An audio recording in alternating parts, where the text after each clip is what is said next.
Okay. And open the meeting of December 12th, Maplewood Economic Development Authority. So I'll call the meeting to order. Roll call, Ms. Sent. All right, it's getting late. Commissioner Page. Here. Commissioner Goodman. Huh? Here. Commissioner Abrams. I'm here as well. Commissioner Villegas. Here. President Knudsen. Here as well. Thank you. Can I have a motion to approve the agenda? So moved. Second? Moved by Commissioner Cave, seconded by Commissioner Abrams. Any further discussion? All those in favor, aye. Aye. Aye. Those opposed, same sign. Hearing none. Approval of the minutes from September 22nd, 2022. So moved. Second? Moved by Commissioner Cave, seconded by Commissioner Abrams. Any discussion? Hearing none, let's call for a vote. All those in favor? Aye. Aye. Opposed, same sign. Thank you. There's no public hearing tonight, no unfinished business. We have new business. We're going to consider the term sheet with Ryder. I'll never get that right. Yes, you will. Thank you. Ryder Walton Development for redevelopment of 1136 and 1160 Frost Avenue East. And that's Mr. Martin. And I'm not sure what your title is in this deal, but go ahead. Mr. Martin works. Thank you, Mr. Chair. Before you is related to the land use projects that the council considered earlier this evening. Ryder Walton Development has applied for tax increment financing for a 5-story, 150-unit multifamily building to be located at the properties at 1136 and 1160 Frost Avenue. Before we get too far down the road on the tax increment financing process, they have asked the EDA to consider approving a term sheet, and that is before you tonight for approval. Shane Rudling from Ellers, the city's financial consultant, is here to present the terms included in that sheet, and so I would hand it off to Shane at this point to present that information. Thank you. Want to step up to the podium and give us your name, please, and who you represent? Thank you, Mayor, council members, EDA members, and EDA president is what I'm guessing. So. You don't need to genuflect or anything. It's fine.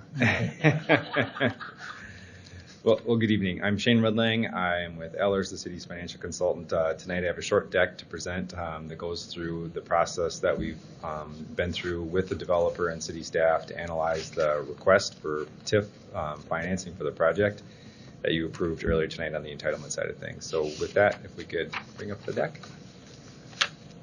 If we could bring the slides up to the screen. There we go.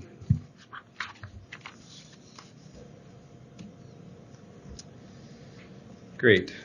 So the project there qualifies as a redevelopment TIF district. The city commissioned a blight study with LHB that was completed in March of 2022. The project cost is about $44.8 million. That comes out to about $299,000 per unit. It's always surprising to me how expensive these apartment projects are, but this is about right in the middle of the range for what we see for market rate projects like this. As I'll get to in a few slides, construction costs and interest rates are really the challenging factor that's being seen in the industry right now. So again, this is a market rate project. There are no income or rent restrictions for the project. And those interest rates and construction cost increases have resulted in a financial gap, which we analyzed. There's a detailed memo in your packet, and I'll just hit some of the highlights here tonight. So the first mortgage includes the TIF financing within that mortgage. Sometimes we see that as a separate financing piece, but in this case, it's right in that first mortgage. It doesn't come up as a separate source of funds, but they bake that into their first mortgage. Again, that $299,000, just under units on the uses side of things, and you can see how that's split out for the various costs for the project. So redevelopment TIF districts can run for 26 years. Ellers has been before you before, understanding that it's in the city's interest and EDA's interest to keep that as short as possible for obvious reasons. You want that project back on the tax rolls, contributing to the tax base in the city as soon as you can. The developer requested 15 years. We worked with staff and the developer. Ultimately, the term sheet is 12 years of TIF, so it's a bit shorter than that. A present value amount of $4.22 million. We paid from 95% of that annual TIF that's received by the EDA for the project, leaving 5% for administering the TIF district. Sometimes that's 10%. I know on the MITH project that you all approved recently, that was tailored to the revenue of that project. So 5 or 10% is typical for these projects. The term sheet also has a look-back provision, so the EDA and the city will go back and take a look at the development costs to make sure that they are what they say they are at this stage. It's relatively early. We're agreeing on some terms. We want to go back and make sure that the terms are based on what actually gets developed. If costs go down, the deal could change, the financial deal could change. So again, based on current market conditions, on the performer we received, the development may not reasonably occur without public assistance. It would be a pay-as-you-go note. There is no risk to the EDA, or no explicit risk. There's always perceived risk, I guess, but there's no explicit risk with the pay-as-you-go note that the EDA would issue the developer for this project. Payments are made only from the tax increment that's received. There's no other pledge, geo pledge, or anything like that with the project. And the city wouldn't make up a difference if there's a shortfall in any of that. And I think as you all are aware, the project would commence construction in 2023, and before that we do the creation of the TIF district and be back in front of you all for that. And then again, with that look back, we'd come back after the project is completed and do that financial analysis. And that's about it. I'd be happy to answer any questions that you might have. Council members, are there any questions? Hey, Oh.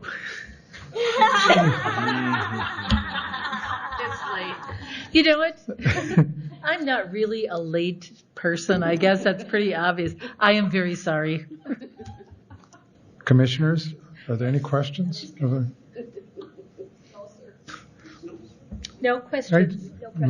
If it's okay with you, I will have some. So I was reading on the pro forma, and you gave the ranges and stuff. The rents are on the higher side. The square footage costs are right in there. Are you comfortable with this? It seems comfortable to me, but. Thanks for the question, Mr. President and members. Yeah, I mean, the ultimate recommendation is at the bottom of that memo. We're comfortable with the costs. There are always ranges on these things, but all in, we feel that the project wouldn't proceed without the TIF assistance in the current market. And is the management fee an ongoing cost that's in once the project is up and running? That's how I would read this. Mr. President, Commissioners, yes, the management, if you're talking about the management fee that is paid through the project performance itself, yes. Yep. Okay. Great. Thank you.